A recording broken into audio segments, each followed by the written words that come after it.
Tesla, PayPal, SpaceX, The Boring Company, l'entreprise ennuyeuse, génie, gourou de la tech, le type qui donne comme prénom un nom de code à son enfant, nouvel homme, le plus riche du monde. J'ai appris tellement de choses en préparant cette vidéo sur lui. Chers amis, bonsoir, je m'appelle Gaspard G, j'ai 24 ans, et vous écoutez l'histoire d'Elon Musk. Cet épisode est rendu possible grâce à NordVPN, je vous en parle en fin de vidéo.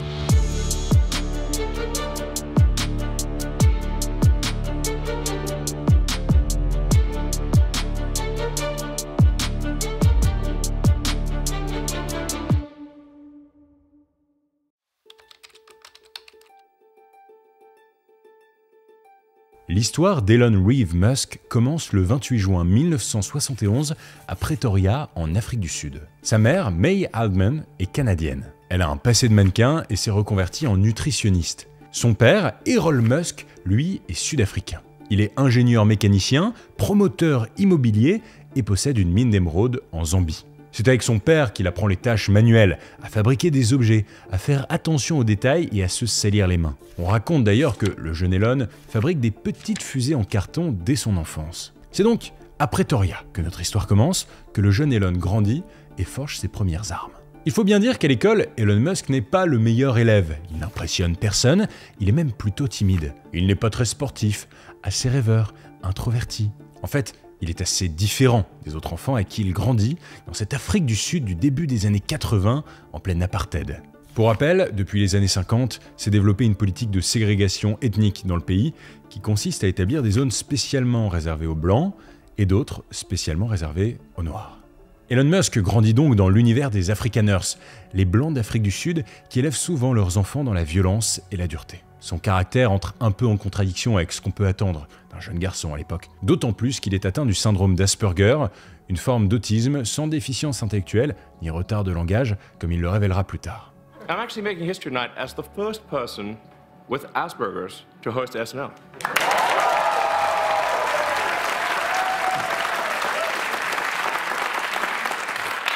Or at least the first to admit it. Le jeune Elon lit beaucoup. Et c'est en se plongeant dans des univers loin de son quotidien qu'il se sent vraiment à sa place. Il lit des BD sur l'espace ou des livres comme Le Seigneur des Anneaux par exemple. Elon rêve d'ailleurs de partir loin, très loin. Mais il y a bien une personne avec qui il aime passer du temps, c'est son petit frère, d'un an de moins, Kimball Musk. Les deux petits gars sont assez fusionnels, ils se comprennent, ont à peu près les mêmes envies. Il y a aussi Tosca, la petite dernière, née en 1974, qui vient souvent jouer avec ses grands frères. Ainsi, Elon, Kimball et Tosca grandissent dans une fratrie soudée, jusqu'à ce qu'un événement vienne perturber leur petit équilibre en 1980. Leurs parents divorcent. Les petits partent alors vivre avec leur mère, mais assez vite, Elon, l'aîné de la fratrie, décide de rejoindre Errol, son père, pour vivre avec lui. C'est le début d'une période difficile et étrange de vie commune entre un père et son fils. Étrange, le mot est faible. Elon Musk raconte que chez son père, il subit des violences physiques et psychologiques. Et dans cette lourde atmosphère, son envie de s'en aller se renforce. Il veut partir à l'aventure, découvrir des mondes encore inexplorés. Alors qu'il a 10 ans, Elon se promène avec son père dans un supermarché de Pretoria. Il déambule, sans trop savoir ce qu'il cherche, et entre par hasard dans un magasin de musique. Le petit Elon n'est pas trop intéressé par les disques et par les instruments, mais un tout autre objet, tout au fond de la pièce, retient son attention. Un ordinateur. Elon Musk se souvient encore du modèle, c'est un Commodore VIC-20. Voilà un monde à explorer. Rappelez-vous, nous sommes dans les années 1980, c'est le début de cette nouvelle technologie. Le jeune curieux se tourne vers son père, il lui faut absolument cet objet. Errol est moyennement chaud. Il ne comprend pas ce qu'un enfant de 10 ans peut bien avoir envie de faire avec un objet pareil et aussi compliqué. Mais après un caprice du jeune Elon, l'ordinateur est dans le caddie. Il faut bien comprendre qu'à l'époque, un ordinateur ressemble à un écran noir, avec des lignes de code. Pour l'utiliser, il faut apprendre à coder. Et pour ça, il faut engloutir des milliers de pages de manuels compliqués. Vous devinez la suite, à 10 ans, Elon Musk s'enferme dans sa chambre nuit et jour et entre dans le monde secret de l'informatique. Il est explorateur. 2 ans plus tard, il en sait suffisamment pour tenter sa chance. Le jeune Musk prend le téléphone de la maison et contacte un magazine informatique. Il veut leur envoyer un programme. Surpris par la voix d'enfant au bout du fil, le responsable du magazine hésite. Il croit d'abord à une blague, mais accepte la proposition. En échange de $500, Elon Musk, 12 ans, envoie son premier programme de 167 lignes de code à des professionnels. Et alors ce programme, c'est un jeu, après tout ce n'est encore qu'un enfant, un jeu qu'il a appelé Blastar, et qui est très inspiré du jeu à la mode de l'époque, Space Invader. Bon, le jeu n'est pas exceptionnel, mais sa réalisation reste une prouesse. Et les 500 $ en poche, Elon Musk ne court pas s'acheter des bonbons ou des baskets. Il sait qu'il a des progrès à faire et réinvestit tout cet argent dans du matériel informatique et dans des manuels. Il veut encore s'améliorer. Bon instinct. Elon Musk grandit, progresse, mais à 14 ans, en 1985, le petit génie est un peu en crise d'ado. Même s'il est épanoui dans sa chambre, ça ne s'arrange pas à l'école. Ses camarades continuent de se moquer de lui, de son esprit rêveur, ils le bousculent et l'appellent Muskrat. Comprenez le rat musqué en anglais. C'est pas très sympa comme surnom. Et à la maison, c'est pas mieux. L'ambiance y est lourde avec son père. Une seule solution, relire le guide du voyageur intergalactique de Douglas Adams. Il voyage, il rêve de ciel, d'espace et d'étoiles. En grandissant, Elon Musk a une nouvelle idée, ouvrir une salle d'arcade avec son frère Kimball et ses cousins. Encore une fois, ils font seuls, ils s'occupent de tout. Il trouve un local, un bail commercial, des fournisseurs, mais il a 16 ans 16 ans. Il est peut-être allé un peu vite. Et pour valider le projet, il faut la signature d'un adulte. Et ni son père ni son oncle n'est partant pour le suivre. Leur projet d'entreprise tombe à l'eau. Et à la fin de son adolescence, une nouvelle idée lui trotte dans la tête, partir aux États-Unis. Elon Musk veut vivre son propre rêve américain.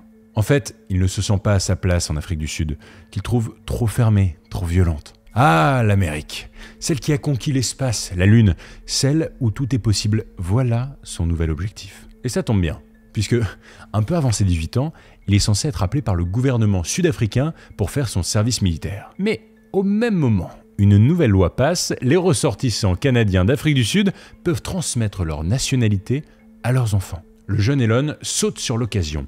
Rappelez-vous, sa mère est canadienne, mais lui, pas encore. Alors, ni une ni deux, il fait toutes les démarches pour devenir canadien, sans regret. Il prépare sa valise, quelques polos, quelques romans, des manuels, son ordinateur évidemment. Elon Musk saute dans un avion, direction Montréal. Enfin, il s'en va. Nous sommes en 1988, le voilà arrivé sur le sol canadien. Pas le même climat, mais c'est pas grave, c'est l'aventure. Dans la poche de son manteau, un papier avec l'adresse d'un oncle. Elon s'y rend et trouve une maison vide. L'oncle a déménagé. Le voilà seul dans Montréal. Il marche direction une auberge de jeunesse. Il n'a pas de projet particulier. Il est libre. Après tout, il a du temps devant lui. Ainsi, il vadrouille dans le Québec pendant 1 an. Il fait des petits boulots, pas bien payés. Il transporte des sacs de grains, il nettoie des chaudières. Et pendant ce temps, en Afrique du Sud, son père n'en pense pas moins. Il trouve qu'Elon est un fuyard et coupe son argent de poche. Assez vite, Elon Musk veut reprendre les études.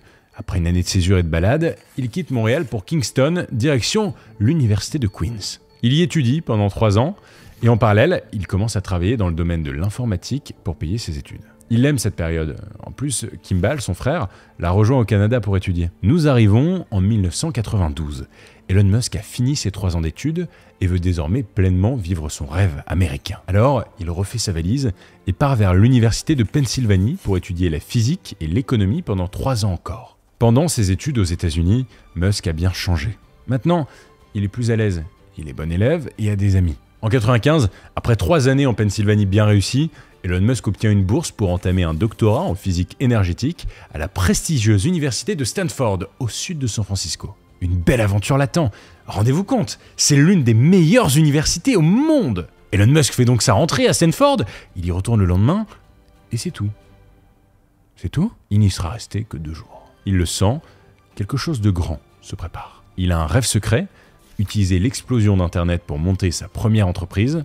Nous sommes en 1995, Elon Musk débarque dans le monde des affaires et il en est convaincu, Internet va changer le monde.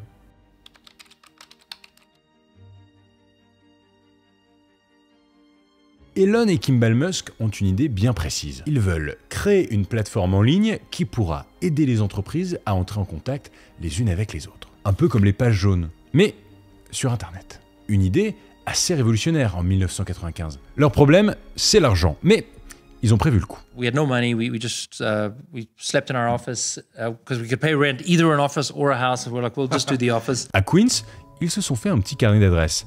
Ils commencent à connaître du monde. Alors, comme à l'époque de son premier jeu vidéo Blastar, Elon prend son téléphone et tente sa chance. Il appelle une connaissance et essaye de lui vendre le projet. Il est assez doué pour ça. Et finalement, un fonds d'investissement canadien accepte d'investir 3 millions de $. C'est le début de la première entreprise d'Elon Musk, Zip2. Elon prend assez vite la direction de la boîte et tout naturellement, il en organise le développement. Matériel, publicité et surtout employés. Zip2 fonctionne plutôt bien et Elon Musk se révèle très exigeant. On dit même un peu tyrannique avec ses équipes. En fait, celui qui explique encore le mieux cette période, c'est son frère Kimball. Depuis tout petit, Elon travaille d'une manière assez hors norme, il faut le dire. Il a dévoré les manuels de code, il lit 2 livres par jour et apprend par cœur une encyclopédie. Kimball confie que son grand frère avait un côté monsieur je sais tout un peu insupportable. Cette quantité de travail qu'il s'impose à lui-même, il l'exige aussi de ses collaborateurs. Le rythme est effréné, c'est dur, mais ça marche. 4 ans plus tard, en 1999, Elon et Kimball Musk ont bien développé Zip2. Une entreprise informatique propose de les racheter pour 310 millions de dollars. Évidemment, c'est surtout le fonds d'investissement canadien qui empoche, mais Elon Musk prend 15 millions de dollars en passant, confortable à 28 ans. Ici encore, son état d'esprit n'a pas trop changé depuis l'époque de Blastar. Pour l'instant, pas question de se payer des voitures de luxe, il faut tout réinvestir très vite. Utiliser la technologie, changer le monde. En devenant millionnaire, Elon Musk a étrangement beaucoup plus de contacts avec son banquier, mais il trouve que les virements bancaires sont longs et ringards. Alors, il imagine un nouveau concept. Il veut créer une banque en ligne. L'idée est simple, il développe un programme dans lequel il suffit d'entrer l'adresse mail du destinataire et paf, le virement est fait. C'est comme ça qu'est née XCOM, la première vraie banque en ligne. Bon, alors l'idée est bonne, mais ça pose d'importants problèmes de sécurité pour l'époque. En revanche, Elon Musk va faire un très gros coup avec XCOM. Il a entendu parler d'un autre service de paiement prometteur fondé en 98 qu'il envisage de racheter. Après tout, pour l'instant, ça ne vaut rien. Ce petit service de paiement simplifié que personne ne connaît s'appelle PayPal. En fait, les locaux de PayPal sont à quelques mètres de ceux de XCOM, sur le même trottoir, à Palo Alto, une ville de la Silicon Valley. Un jour, Elon Musk décide de partir à la rencontre des 3 fondateurs d'à côté, 3 geeks passionnés de code et persuadés que leur technologie va changer le monde. Elon est curieux, il veut qu'on lui explique ce système. Voilà ce qu'on lui dit. Le principe de PayPal, c'est de pouvoir s'envoyer de l'argent entre propriétaires d'ordinateurs. Le projet final, c'est de développer un système de paiement en ligne complètement sécurisé. Elon Musk est conquis, riche depuis peu et prêt à investir de l'argent. Alors, le voilà actionnaire de PayPal. Je sais très bien ce que vous allez vous dire. Contrairement aux idées reçues, Elon Musk n'a pas créé PayPal. Il l'a développé. Développé, c'est le moins qu'on puisse dire. En un an, le service devient fiable, rentable et est utilisé dans tous les États-Unis. Alors Elon fait un calcul assez simple. XCOM ne fonctionne pas, PayPal lui est un grand succès. Il faut les fusionner. En février 2001, à presque 30 ans, il est donc à la tête d'une seule entreprise, PayPal. Les choses vont alors plutôt bien pour Elon, surtout que le gamin rêveur a trouvé l'amour auprès de Justine Wilson, qu'il avait rencontré sur les bancs de l'université et qu'il a épousé en 2000. Côté business, en octobre 2002, il reçoit une proposition. L'entreprise eBay veut acheter la petite pépite du paiement en ligne pour la modique somme d'1,5 milliard de dollars. Ça y est, il se rapproche des géants. Ça ne se refuse pas. La vente est conclue, Elon Musk empoche 175 millions de dollars. Alors que tout semble lui sourire, un drame se joue dans sa famille. Son premier fils, Nevada Alexander, né en 2002, meurt des suites d'un arrêt respiratoire à seulement 10 semaines. On ne sait pas si c'est ce drame qui l'a forcé à se construire une carapace, mais en tout cas, à partir des années 2000, l'image publique d'Elon Musk change. Il commence à se créer un personnage, le patron extraverti original. Cette fois, il s'autorise quelques folies. Une voiture de sport McLaren, un grand appartement à Palo Alto, et puis un petit avion privé. Sympa ? Un peu bling-bling le Elon, mais un bling-bling maîtrisé. Son argent, il s'en sert surtout pour investir. L'année 2002 est un moment assez particulier dans la vie d'Elon Musk. Il est célèbre, riche, PayPal est vendu et sa vie privée vient d'être chamboulée. Il doit prendre un nouveau départ. Alors, ses rêves d'enfant le rattrapent. Il se tourne vers les étoiles, il rêve d'espace. Une idée lui vient. Il a été récemment assez déçu par les activités de la NASA. Il trouve que depuis les années 70, la conquête de la Lune, de l'espace, elle est un peu ramollie. L'insatiable Elon Musk se dit qu'il faut faire mieux. Et que lui, il compte faire mieux. Alors, sans se poser trop de questions, il fonde une entreprise aérospatiale privée, SpaceX. Depuis longtemps, il a un désir secret, aller sur Mars. SpaceX doit devenir un vrai projet qui pourra faire le travail que ne fait pas la NASA. Well, I think fundamentally the way we help NASA is by lowering the cost of access to space, allowing us to do more interesting things for a given budget. In fact, I think what we're doing is critical to the future of NASA. Il pense par étapes. Il faut construire un lanceur qui puisse envoyer des vols habités, réussir à mettre les fusées sur orbite et à terme, rejoindre Mars. Avec le projet SpaceX, Elon Musk entre dans une autre dimension. Définitivement, il veut changer le monde. Développer une entreprise dans le domaine aérospatial, c'est long. Très long. Donc en attendant, Elon Musk décide d'investir un peu d'argent dans le capital d'une autre entreprise. Une entreprise qui fabrique des voitures électriques haut de gamme. Ça s'appelle Tesla. Je sais ce que vous allez vous dire. Encore une fois, non, il n'a pas créé Tesla. Il a juste intégré l'aventure en 2004. Pour lui, la voiture électrique est vouée à un grand avenir. Donc, il investit directement 50 millions de dollars. En 2004, il apprend en plus un heureux événement, enfin, 2 heureux événements. Il vient d'avoir des jumeaux avec Justine, Griffin et Xavier. Donc autour de 2005, Elon Musk prend beaucoup d'importance. Il veut devenir l'entrepreneur du futur, découvrir d'autres planètes, libérer les humains des hydrocarbures. Il veut devenir un super-héros, quoi. Un peu comme les personnages de son enfance. Je crois que lorsque j'étais petit, je me disais, si tu peux devenir un sorcier, ça peut être super cool. Mais ce n'est pas vraiment possible dans la vraie vie. Alors je crois que la chose la plus proche de ça, c'est d'être ingénieur. Is engineering. Mais avant, en 2006, Justine lui annonce non pas 1, ni 2, mais 3 heureux événements. Elon Musk devient cette fois papa de triplés. 3 garçons encore, Kai, Saxon et Damien.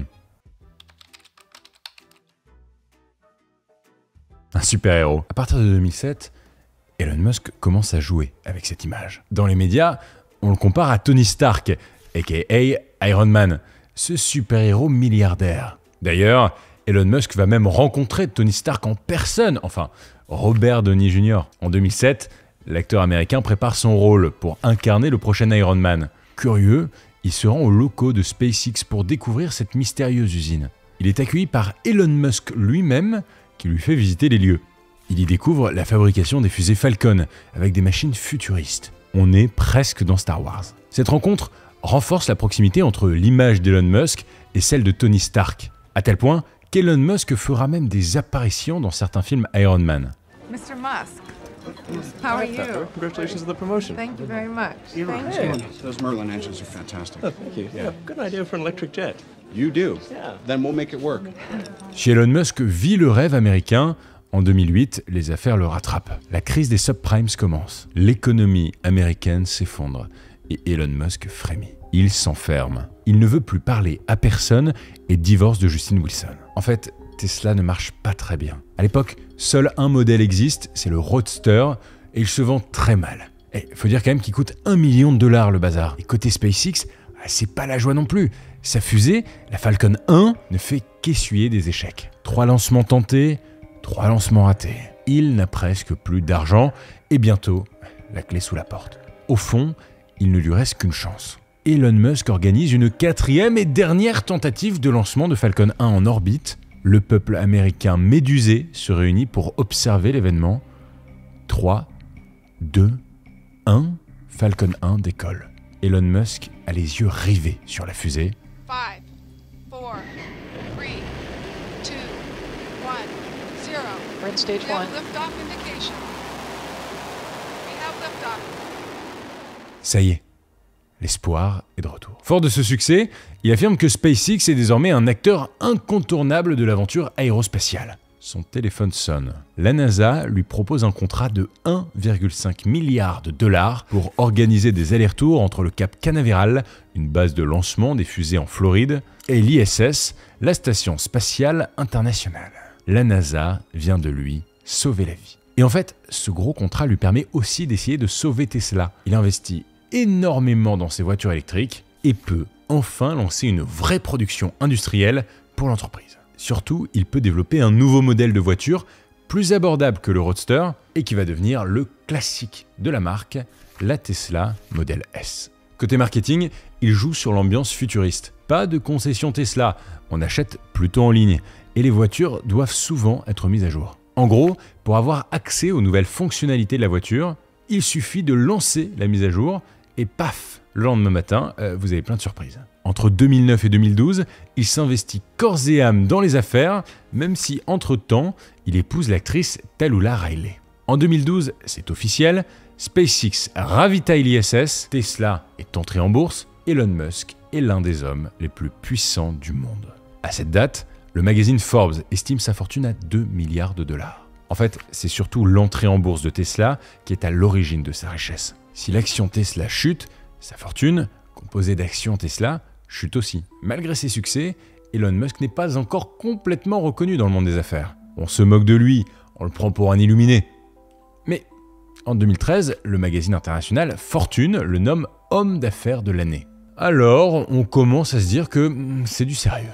Il développe en parallèle d'autres projets comme Hyperloop, un train subsonique qui permettrait de voyager dans des capsules à 1000 km/h. Évidemment, encore aujourd'hui, ça reste au stade de projet. Il s'intéresse aussi à l'intelligence artificielle en créant en 2015 le centre OpenAI. Alors, pour info, Elon Musk défend le développement de l'intelligence artificielle à condition qu'elle ne sorte pas du contrôle humain. Il parle souvent d'un futur apocalyptique dans lequel les machines se retourneront contre nous.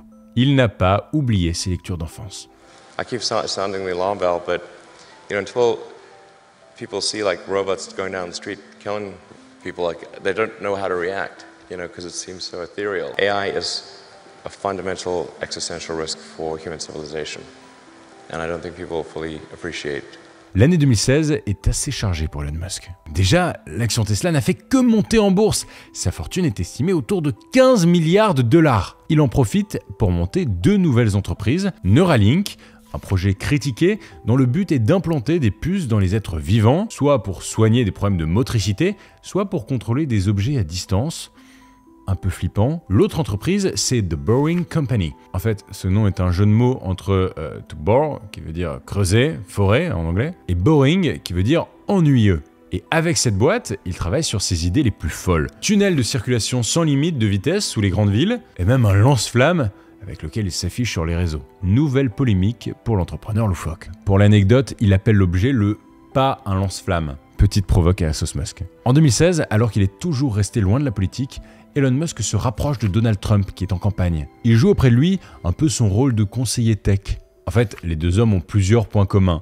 Ils sont hommes d'affaires, ultra riches, ils sont provocateurs et ils sont hyper actifs sur Twitter. Cependant, Musk s'éloigne de Donald Trump quand celui-ci remet en cause l'accord de Paris sur le climat. Elon Musk tient à son image de protecteur de la planète. À la fin de l'année, il signe son 2e divorce avec Tallulah Riley, avec qui il a été marié de 2010 à 2012, puis de 2013 à 2016. Après ce divorce, il commence à entretenir une relation avec une nouvelle femme que vous devez sûrement connaître maintenant, l'actrice américaine Amber Heard, l'ex-femme de Johnny Depp. Bon, ça n'a pas duré très longtemps entre eux, mais je trouvais ça marrant de vous le dire. En 2018, Elon Musk a donc 47 ans, il est la star des hommes d'affaires. Tous les shows de Tesla sont de grandes kermesses, et ce malgré quelques échecs. Franz, could you try to break this glass, please?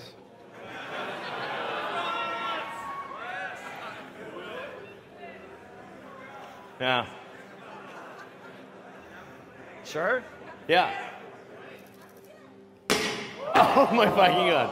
Well, maybe that was a little too hard. Elon Musk se fait également remarquer alors qu'il est invité sur le plateau du célèbre podcasteur américain Joe Rogan et qu'il fume du cannabis, en plein direct. Alors, vous vous en doutez, ça avait fait pas mal polémique. Cette même année, sa relation avec la chanteuse canadienne Claire Boucher, dite Grimes, est dévoilée. 2 ans plus tard, en mai 2020, le couple accueille un heureux événement. Cette fois, un seul. Et devinez quoi? C'est encore un garçon. Et je sais pas si vous êtes prêts pour le prénom donné au gamin, mais le prénom du petit va être une nouvelle polémique mondiale. XAEA12. Surnommé X, un nom de code.